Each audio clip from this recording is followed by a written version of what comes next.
Samsung M12 data speed setting. नमस्कार दोस्तों, स्वागत है आप सभी का तिकराज यूट्यूब चैनल पर। तो दोस्तों, आज के इस वीडियो पर मैं आपको बताऊंगा कि कैसे आप जो है अपने सैमसंग के डिवाइस में डेटा स्पीड को इंक्रीज़ कर सकते हैं।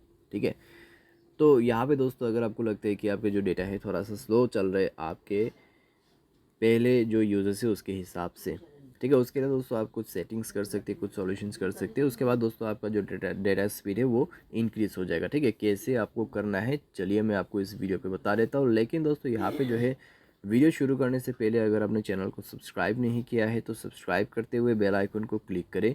अगर आप ऑनलाइन पैसा कमाना चाहते हैं तो वीडियो डिस्क्रिप्शन पर आपको लिंक मिल जाएगा। चलिए दोस्तों, आज के इस वीडियो को शुरू करते हैं। तो यहाँ पे दोस्तों आपका जो डेटा स्पीड है उसको इंक्रीज़ करने के लिए आपको सबसे पहले तो अपना जो नेटवर्क है उसके साथ कुछ करना होगा। ठीक है, तो यहाँ कनेक्शंस के ऑप्शन पे जाए एंड मोबाइल नेटवर्क का ऑप्शन मिल जाएगा। उसमें जाके दोस्तों अब यहाँ पे नेटवर्क मोड सेलेक्ट करें। अपना नेटवर्क को देखिए कि 4G मोड पे है या किस मोड पे है। ठीक है, 4G पे है तो आप एक बार 3G पे सेट कर सकते हैं। 3G अच्छा चल रहा है तो 3G यूज़ करें। अगर 3G भी काम नहीं कर रहा है तो स्विच बैक टू 4G। ठीक है, उसके बाद नेटवर्क ऑपरेटर में जाके वो भी आप चेक कर सकते हैं कि अभी अभी फ़िलहाल जो है आपके नेटवर्क आपके एरिया के हिसाब से कौन सा अवेलेबल है, 3G या फिर 4G।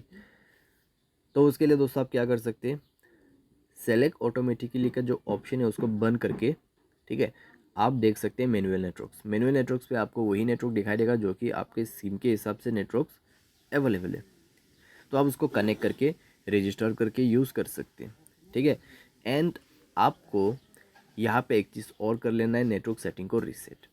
उसके लिए जनरल मैनेजमेंट स्क्रॉल डाउन करें, रीसेट पे जाए, रीसेट नेटवर्क सेटिंग पर जाके रीसेट, लेकिन यहाँ पे सिम सेलेक्ट करना होगा एंड देन रीसेट सेटिंग पर क्लिक करके मोबाइल पैटर्न पासवर्ड जो भी है भर देना, रीसेट हो जाएगा। ठीक है, तो रीसेट करने के बाद दोस्तों आपको यहाँ पे रिस्टार्ट कर देना है अपने मोबाइल को। उसके बाद चेकआउट करके देखिए, प्रॉब्लम सॉल्व हो जाएगा। ठीक है, लेकिन दोस्तों यहाँ पर एक चीज़ ध्यान दीजिएगा, पहले आपके डिवाइस पे नेटवर्क काफ़ी अच्छे आते हैं लेकिन अभी फ़िलहाल यहाँ पे थोड़ा सा स्लो चल रहा है। तो सॉफ्टवेयर अपडेट ना करने की वजह से भी हो सकते, तो सॉफ्टवेयर को अपडेट ज़रूर करें। ठीक है, तो इस तरीके से दोस्तों नेटवर्क को रिफ़्रेश करना है, मोबाइल सॉफ्टवेयर अपडेट करना है और नेटवर्क का जो भी सॉल्यूशन है वो वहीं पर हो जाएगा। लेकिन दोस्तों कई बार क्या होता है, सर्वर की वजह से भी इशू होते हैं। अगर सर्वर का ऐसा कुछ भी प्रॉब्लम हुआ तो दोस्तों वो अपने आप ही फिक्स हो जाएगा जब टेक्निकल इशू उनके सॉल्व हो जाएगा। ठीक है, या फिर दोस्तों आप अपने कस्टमर केयर को कॉल करके भी पूछ सकते हैं कि यहाँ पे किस वजह से प्रॉब्लम हो रहा है। तो वो आपको दोस्तों आपके एरिया के हिसाब से जो है एपीएन सेटिंग बता देगा, जो कि उसके मदद से आप अपना नेटवर्क को और भी ज़्यादा इम्प्रूव कर सकती है। एपीएन सेटिंग क्या होता है मैं आपको एक बार हाईलाइट करके बता देता हूँ।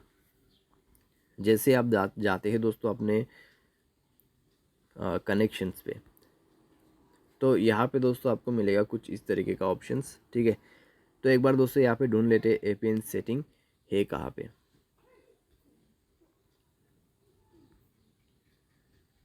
तो यहाँ पर दोस्तों आप देख सकते हैं एक्सेस पॉइंट नेम, ठीक है, लिखा हुआ है। तो ये है दोस्तों आपके एपीएन सेटिंग। तो आपको क्या करना है, जब एपीएन सेटिंग मिल जाते हैं 8 में क्लिक करना है, न्यू एपीएन सेटिंग यहाँ पे सेट करना है। उसके बाद दोस्तों ऊपर में रहेगा आपका डिफ़ॉल्ट एपीएन सेटिंग और नीचे में आपका आ जाएगा मैनुअल डिफ़ॉल्ट सेटिंग जो कि आपने सेट किया है। ठीक है, तो आप ये भी कर सकते हैं नेटवर्क को इम्प्रूव करने के लिए। उम्मीद करते हैं दोस्तों आपको ये वीडियो पसंद आया होगा। Thanks for watching.